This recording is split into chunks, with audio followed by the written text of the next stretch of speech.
Tu sors ton premier album 99. chez le Secteur A, premier album solo, tu perds pas la main en solo. Ouais. Hein.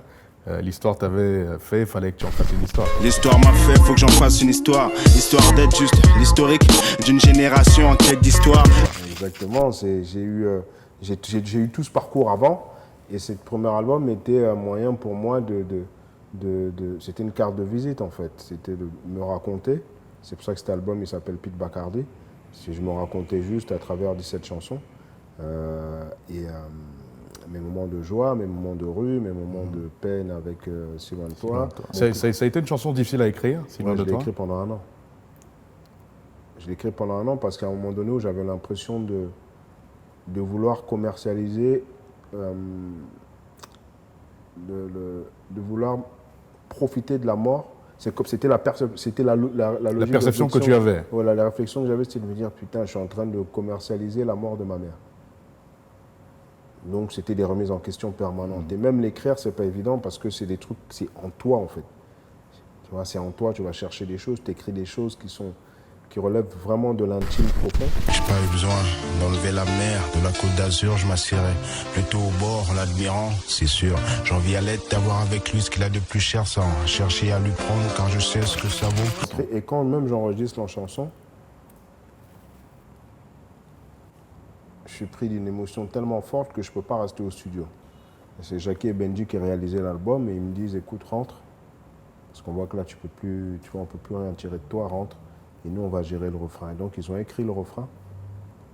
Et le refrain a été chanté par Stéphane et Pierrot du groupe Sweetness à l'époque, qui m'ont accompagné aussi lors de mon concert. Tu as tourné au concert à la Corotel Arena. Ouais. Et voilà, c'est ça l'histoire. C'est le lendemain matin que j'ai découvert le refrain. Tu me manques, maman. Je suis si seul, tu me manques. Pete Bacardi, qui est encore considéré, je parle de l'album, hein, pas de toi, qui est encore considéré aujourd'hui comme un grand classique du hip-hop français. Avant la sortie de l'album, il y a eu le single avec Doc Gineco, On lâchera pas l'affaire. On se laissera pas faire, on lâchera pas l'affaire. On n'a pas le même destin, mais nos galères sont les mêmes. On se laissera pas faire, on lâchera pas l'affaire. Première classe, doc, communication font la paire. Un album porté par un feat avec Doc Gineco, Oui, c'était déjà énorme. Parce que c'était énorme parce qu'à l'époque, il était intouchable à l'époque. Malgré le fait qu'il soit au secteur A avec nous, c'était la star de la France. Et du coup, il a fait Affaire de famille avec Arsenic, Carton. Il a fait On lâchera pas l'affaire sur mon album. Carton. On n'a pas fait de clip. Rien qu'avec ce titre, on a vendu 70 000 albums, je crois, en 2 semaines. Rien qu'avec le titre. Rien qu'avec le titre, On lâchera pas l'affaire. Ouais. Et c'est un génie, Gineco. Tu vois, c'est un génie. Se retrouver en studio avec lui. Il m'avait déjà invité sur son album Concept Liaison Dangereuse. Et donc, quand je l'ai invité, qui fait beaucoup mon style, donc quand je l'ai invité, naturellement, Il a accepté. De le faire.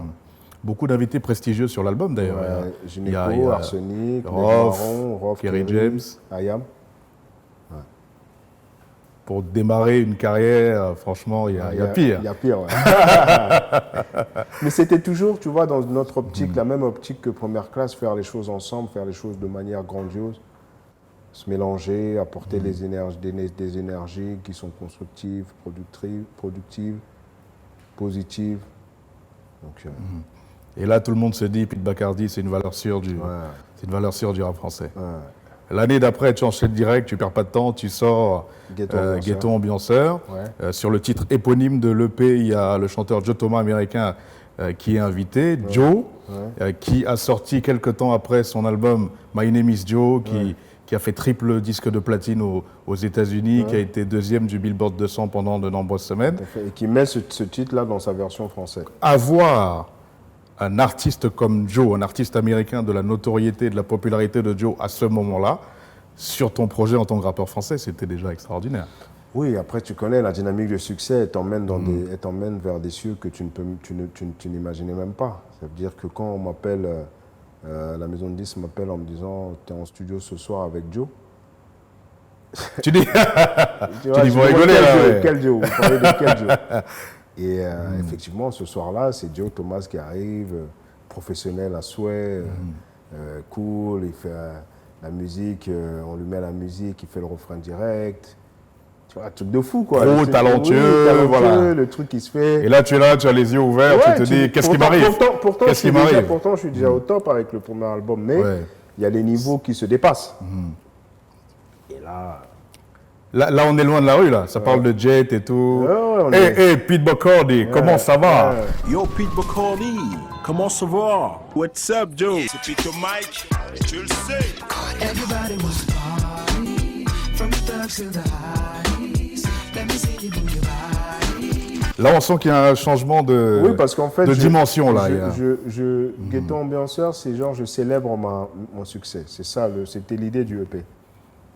C'est pour ça qu'il y a un titre fort aussi qui a été fait par Père à son âme, par DJ Mehdi, qui s'appelle À nous la victoire, qui célébrait cette nouvelle dynamique de jeunes rappeurs. Donc il y avait moi, Arsenic, 113, il y avait une dynamique. Il y avait une dynamique comme ça de jeunes rappeurs qui étaient en train de prendre possession des... Qui est un peu, pour faire le parallèle, similaire à ce qu'on vit au Cameroun en ce moment. Exactement, exactement. Et donc voilà, ce Ghetto Ambianceur, c'était pour célébrer tout ça en fait. Et Ghetto Ambianceur, par son ambiance festive, c'était ça aussi, c'était un appel à la fête, voilà, je suis content, j'ai mon disque d'or, j'ai mes trucs. Tout se passe bien pour toi, voilà. Je suis au top. Toutes tes difficultés sont derrière toi à ce moment-là. Je fête le disque d'or et la victoire de cette musique qui vont même avec des discours durs. On a eu droit au rap biz, rap tendance, rap violence, mais qu'on se dise. Sauf qu'il y a des choses qui commencent à se murmurer, comme tu dis dans la chanson, il paraît que tu as pris la grosse tête. Ouais, parce que c'est un phénomène en fait qui est, je pense, inévitable. C'est un process qui est inévitable et c'est un process qui arrive sans que tu t'en rendes compte. Parce que tu passes d'anonyme à superstar.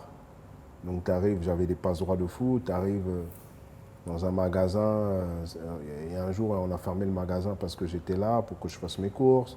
Avec les filles, c'est 1000 fois plus facile. Tu as de l'argent, tu passes à la télé, tu as des grosses voitures, tu as des montres, tout ça. Donc tu es un truc, et j'ai 19 ans.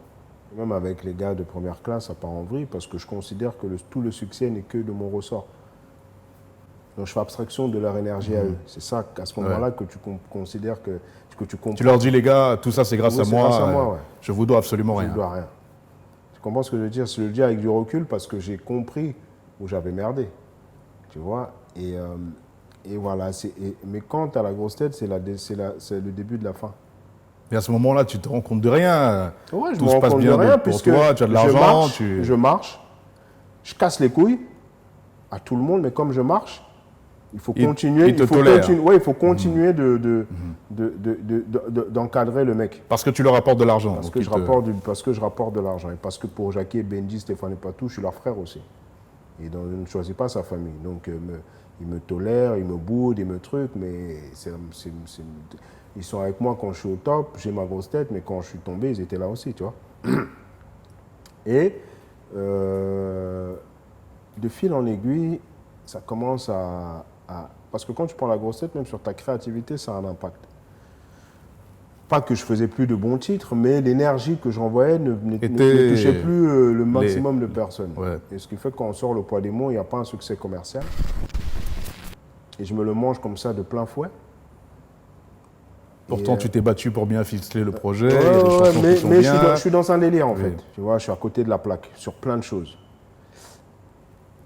Je fais l'album, tout, Enfant du ghetto, ça cartonne, tout, mais l'album, il ne vend pas des masses.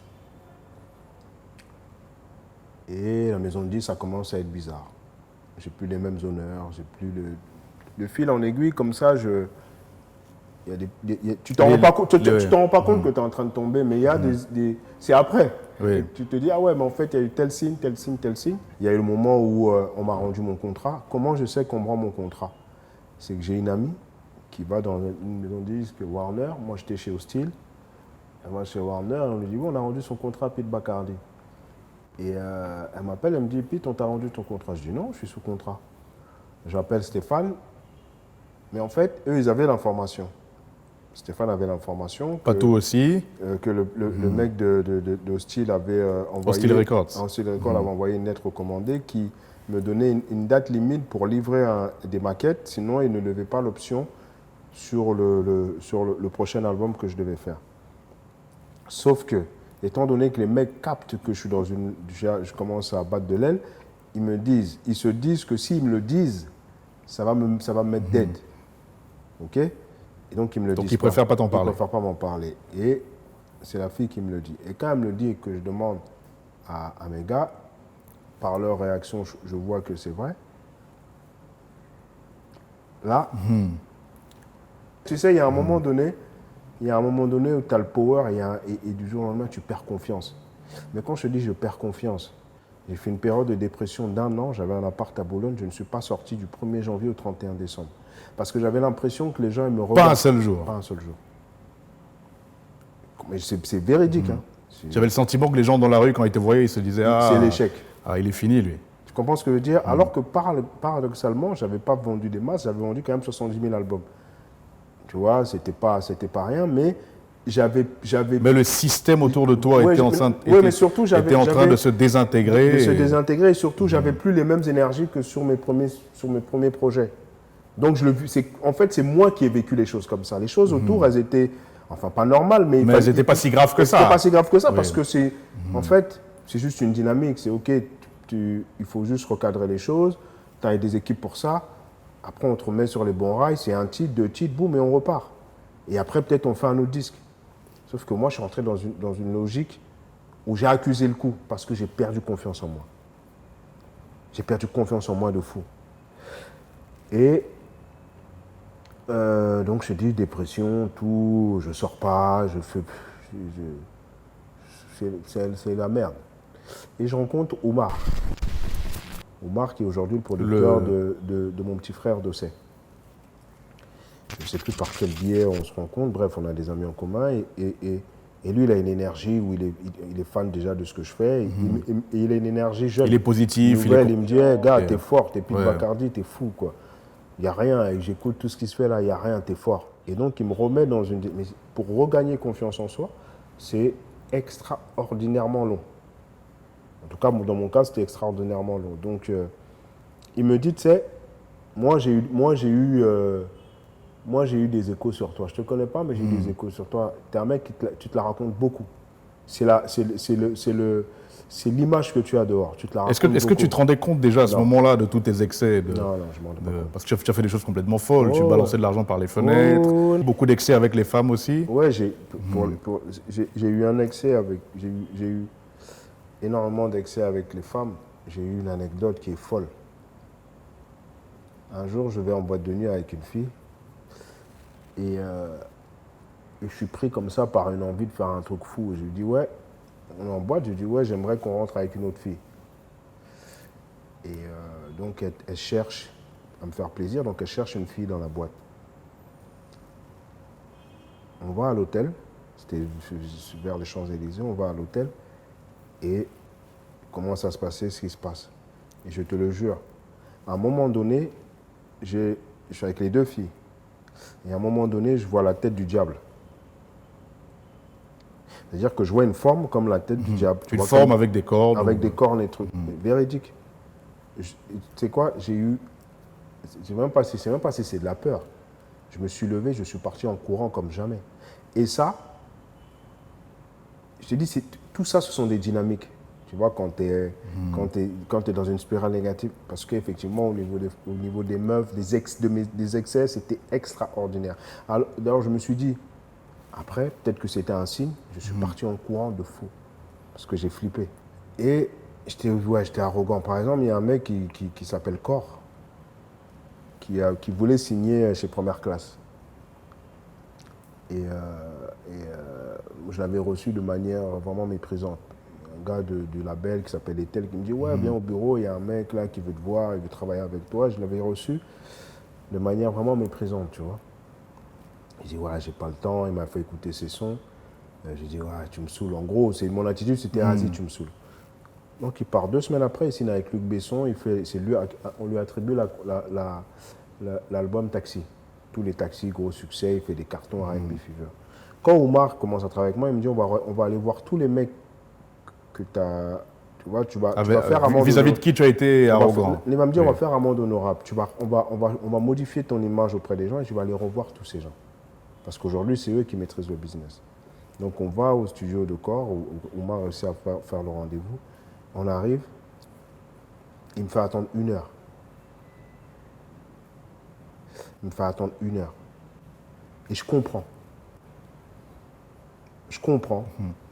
Tu comprends le message qu'il... Je comprends le message. qu'il Je ne faisait sais pas passer. s'il voulait me faire passer ce message-là, mais je comprends ce qui se passe. Je comprends que, gars, tu te rappelles quand je suis que tu venu? lui as... ouais. Parce que tu sais jamais, quand tu fais mal à quelqu'un, tu ne mesures jamais l'impact que ça peut avoir sur la personne. Mais la personne, elle s'en souvient.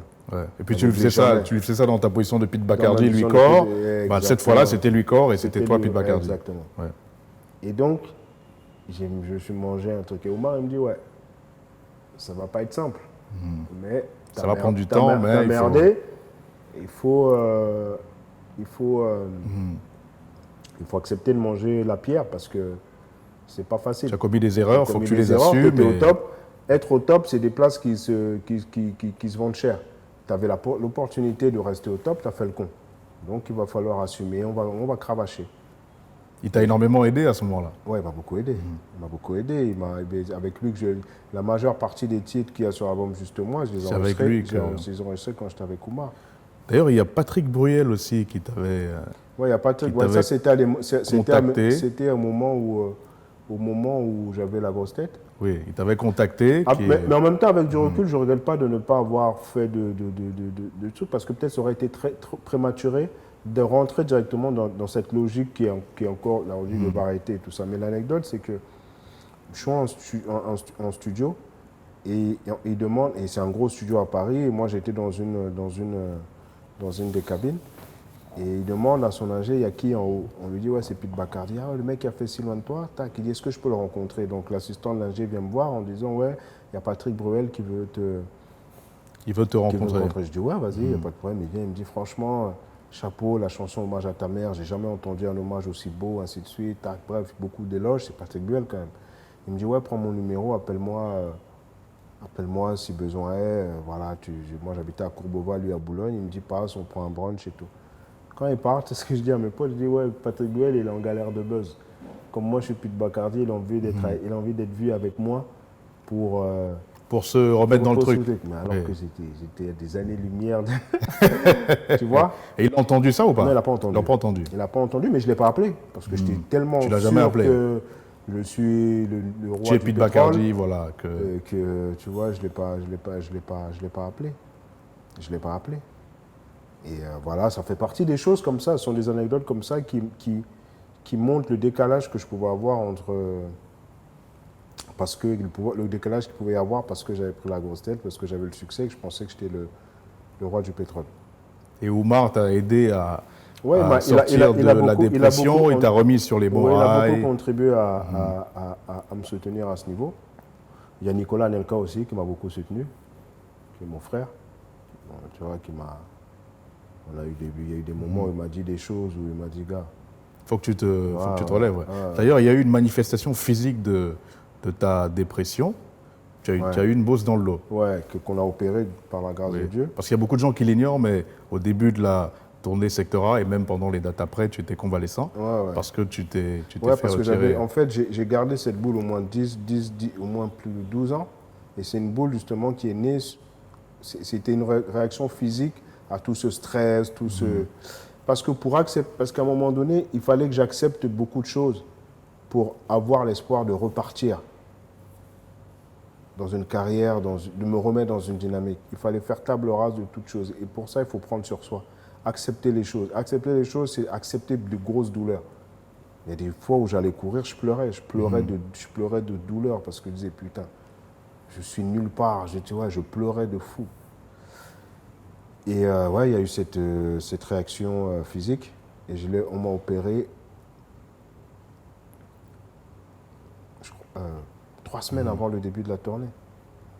Même les gars, Stomy, les autres, ils me disaient, ouais, mais comment tu peux faire ça? Mais en fait, je ne le supportais plus. Je ne supportais plus d'avoir ça. J'avais une bosse dans le dos, on aurait dit Quasimodo. Et puis ça s'est infecté aussi. Donc Ouais. là, c'était Ouais, devenu nécessaire. je commençais à avoir des douleurs. Quand je suis parti faire une échographie à Paris, le docteur m'a dit qu'il y a quelque chose de bizarre.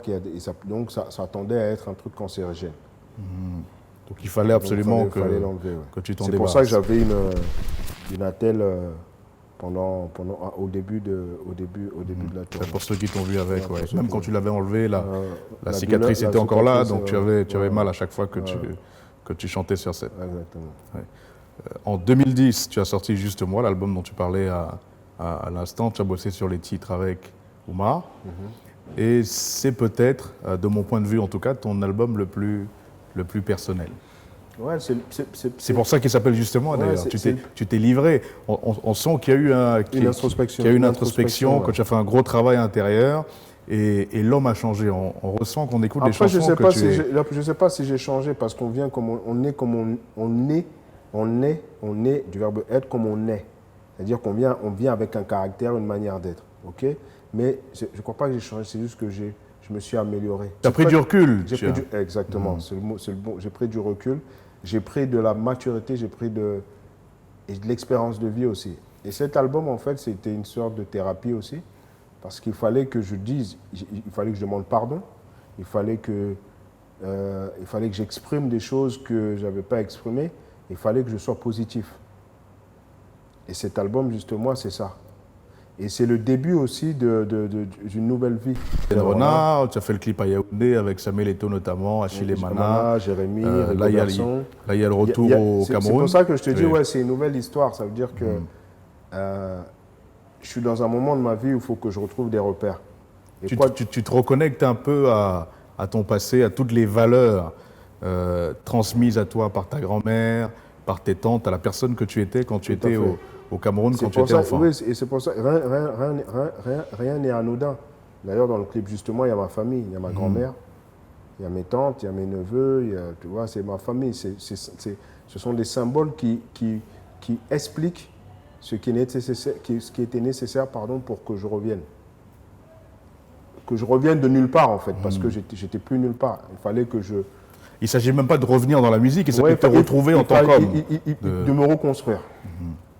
De me reconstruire, et c'est ce que je fais. Mais ce qui me permet d'accepter ça, parce qu'il y a plein de gens dans mon cas de figure qui vont dire « Ouais, mais je suis une star, allez vous faire foutre. » Ouais, mais c'est vous qui ne comprenez pas. Je suis un incompris, je suis un génie. Il y a beaucoup d'artistes qui ont fini parce qu'ils n'ont pas accepté que c'est eux qui avaient merdé. Même si toutes les responsabilités ne sont pas les tiennes, mais à partir du moment où tu mets les responsabilités sur toi, ça te permet de mieux appréhender les solutions. Ok ? Et oui, il fallait que je... Reconnaître ses torts, c'est le début de la reconstruction. Bien sûr. Et c'est ça, et c'est ce que je dis à mes artistes, des artistes que je produis, c'est que s'il y a bien une chose qui est plus forte que l'argent, c'est l'expérience de vie. L'expérience de vie, c'est tu as des réponses, c'est-à-dire que tu as des réponses aux questions que les autres se posent et n'ont pas les réponses. Mais toi, tu les as les réponses parce que tu as vécu. Tu sais que tu poses tel acte, il y aura ça. Tu sais que tu fais ci. Et y a pas, en fait, je ne suis pas genre une exception, c'est comme ça. La musique, c'est des énergies. Si tu rentres dans une énergie négative où tu méprises les gens, où tu peux être qui tu veux. Même le plus gros des artistes, à un moment donné, si tu écrases les gens, tu les méprises, tu ne respectes pas ces valeurs de vie naturelle, tu tombes. C'est imparable. Que ce soit un chanteur, un sportif, c'est imparable. Le respect, les valeurs humaines, les valeurs de base. Tu t'es relevé parce qu'il fallait que tu avances, parce que je suis comme ça aussi. Parce que je suis comme ça. C'est-à-dire que j'ai perdu confiance en moi. Ça, c'est une vérité. Comme toute personne peut perdre confiance en elle. Parce que y a des choses dans la vie qui t'arrivent, qui te mettent des coups et tu vois, tu vacilles. le coup et tu vacilles. Mais j'ai aussi un truc en moi où je peux pas perdre. Je n'aime pas perdre. Je peux pas me laisser. Tu dois rester en vie. Je peux pas me laisser dominer par les situations. Donc il fallait que je trouve. Et tout ça là, toutes ces mécaniques et cette mécanique aussi d'accepter que et ainsi de suite, ça fait partie de ça. Parce que je savais qu'il fallait que je redevienne. Et un jour, il y a un oncle d'un ami de Stéphane qui est décédé aussi, paix à son âme, qui m'a dit Pete, aujourd'hui ça va pas parce que tu vois, j'avais plus d'argent, j'étais plus au top, je dormais chez Stéphane, je dormais, tu vois, ça n'allait pas du tout. Ça allait pas du tout. Et son oncle, quand il m'a vu, il m'a dit, tu sais, tu as été une grande personne. Et si tu as été une grande personne, c'est que c'est ton destin. Mets-toi dans ta tête que tu es toujours une grande personne. Et si tu es convaincu de ça, tu repartiras. Mais être une grande personne, c'est une grande personne par les valeurs. Parce que si tu as été une étoile, c'est parce que tu as certaines valeurs et un talent qui t'ont permis d'être une étoile. Faut que tu retrouves ça. Il faut que tu retrouves ça. Aujourd'hui, artiste reconnu malgré mes passages à vide. Ma famille et son amour m'ont rendu intouchable dans cette ville. Y'a rien de plus banal que m'étaler sur ma vie. Mais j'ai compris que même au plus bas, fallait avoir la foi pour allier. Il y a la chanson Vivre aussi. Et la chanson Vive avec, sur ensemble de Dinabel. Nathan dit de Dinabel, Voilà. avec Mano Dibango au saxo. saxophone. Et c'est vraiment la chanson sur laquelle tu racontes ta vie. Il n'y a, Ouais, il y a où je aucun raconte titre tout ce que je te de dis, ta tout ce carrière que où je te dis. tu, Ouais. où tu te livres autant. Parce que là, tu parles de tout, de ta mère, de ton père, de ta grand-mère, de l'expulsion, de la remise en question, je parle de ça. tout ce dont on est en train de parler. Tu en La parles vie, dans ce quoi, titre. c'est pour ça que Voilà, le oui. titre s'appelle Vivre. Ça c'est la s'appelle vie. Vivre. Le refrain de la chanson, c'est Je veux vivre, regardez le ciel à nouveau. Ouais. C'est ça. C'est ça l'idée. J'ai connu tout ça, ça a été difficile, mais je dois me servir de cette expérience pour continuer à avancer. Pour repartir.